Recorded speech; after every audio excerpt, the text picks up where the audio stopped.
Beritakanlah firman, siap sedialah baik atau tidak baik waktunya.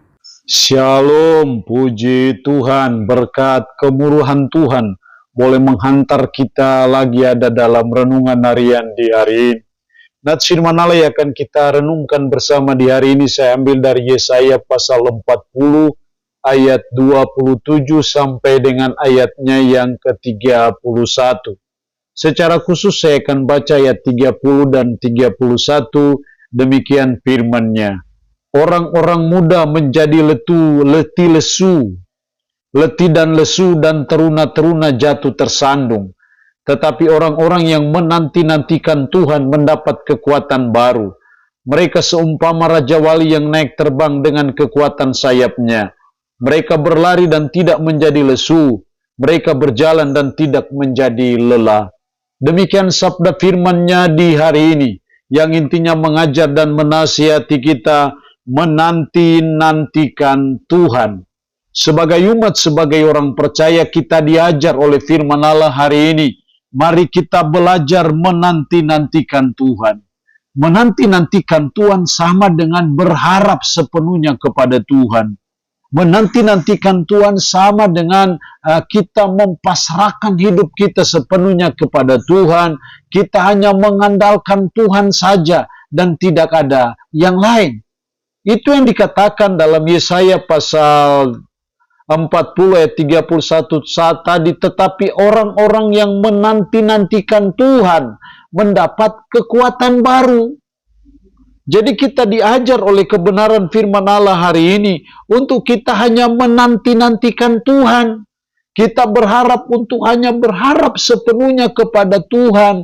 Karena tidak ada Tuhan yang lain, tidak ada Allah yang lain yang patut kita puji, kita sembahkan, kita muliakan, dan kita nanti-nantikan. Kecuali yang namanya Yahweh, yang disembah oleh Allah Abraham, Ishak, dan Yakub. Allah itu yang menyatakan diri dalam pribadi Yesus Kristus. Kita hanya mau menanti-nantikan Tuhan saja. Kita hanya mau berharap pertolongan dari Tuhan saja dan tidak ada yang lain. Lalu pertanyaannya adalah apa pentingnya kita menanti-nantikan Tuhan? Apa manfaatnya kalau kita menanti-nantikan Tuhan dalam hidup kita sebagai umat, sebagai orang percaya? Setidaknya ada dua manfaat penting kalau kita menanti-nantikan Tuhan. Dalam ayat di atasnya, ayat 27 dan 28. Mengapakah engkau berkata demikian, hai Yakub, dan berkata begini, hai Israel? Hidupku tersembunyi dari Tuhan dan hakku tidak diperhatikan Allahku. Tidakkah kau tahu dan tidakkah kau dengar? Tuhan ialah Allah yang kekal, yang menciptakan bumi dari ujung ke ujung. Ia tidak menjadi lelah dan tidak menjadi lesu, tidak terduga pengertiannya. Ketika umat berkata bahwa seolah-olah Tuhan tidak memperhatikan mereka, hidup tersembunyi dari Tuhan, dan aku tidak diperhatikan Allah. Padahal sesungguhnya tidak seperti itu. Karena Allah itu adalah Allah yang kekal, menciptakan bumi dan segala isinya. Dia tidak pernah menjadi lelah dan tidak menjadi lesu, tidak terduga pengertiannya. Dan dia memberi kekuatan kepada yang lelah, menambah semangat kepada orang yang tidak berdaya. Ayat ini menunjukkan bahwa kalau kita berkata bahwa hak kita tidak diperhatikan, hidup kita tersembunyi dari Tuhan, itu hal yang keliru. Karena ketika kita menanti-nantikan Tuhan, Tuhan pasti peduli dengan kita. Jadi inilah pentingnya kita menanti-nantikan Tuhan, itulah manfaatnya dalam hidup kita sebagai umat. Kalau kita berharap sepenuhnya kepada Tuhan, maka Tuhan pasti peduli dengan kita. Jadi salah kalau kita berkata hidupku tersembunyi dari Tuhan dan hakku tidak diperhatikan Allahku, tidak.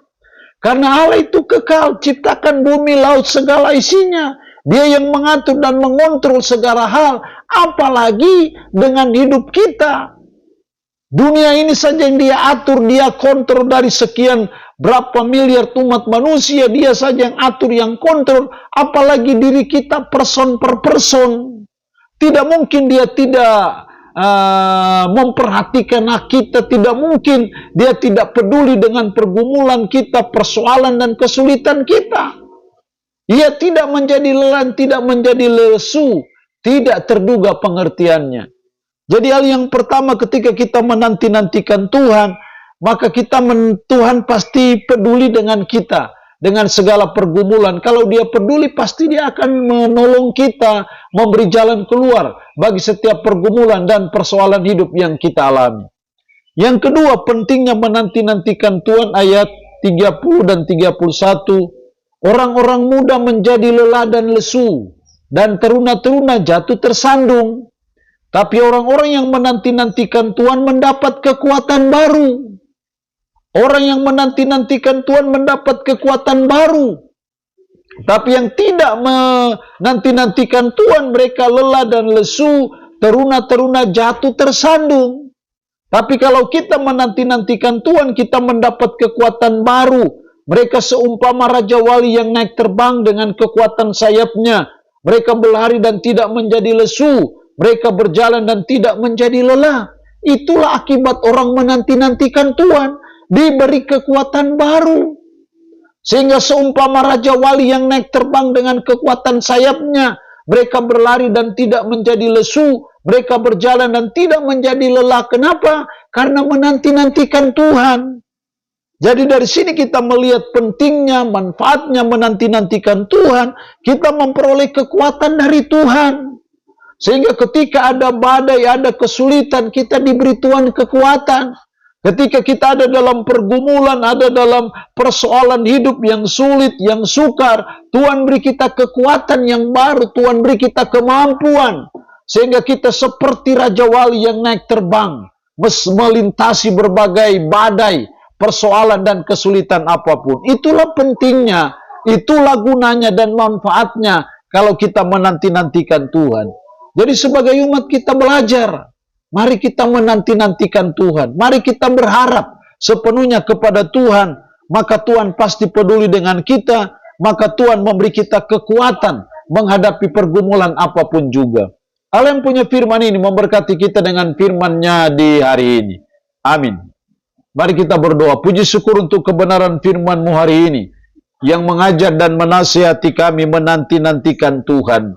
Tidak percuma dan tidak sia-sia bila kami menanti-nantikan Tuhan, berharap kepada Tuhan. Tuhan pasti peduli dengan kami. Dan Tuhan memberi kami kekuatan untuk menghadapi apapun dalam hidup ini. Roh-Mu yang kudus tanamkan, meteraikan firman dalam hati dan pikiran kami, dan sanggupkan kami supaya bisa memberlakukan firman ini dalam hidup kami sehari-hari. Hamba mohon berkat bagi umat-Mu yang mendengarkan renungan harian di hari ini. Yang sakit, hamba berdoa dalam nama Yesus. Tuhan lawat, Tuhan jamah, Tuhan sembuhkan dari sakit penyakit yang diderita. Terpujilah nama-Mu Tuhan. Dalam nama Tuhan Yesus Kristus kami berdoa. Amin. Shalom. Tuhan Yesus memberkati kita dengan firman-Nya di hari ini.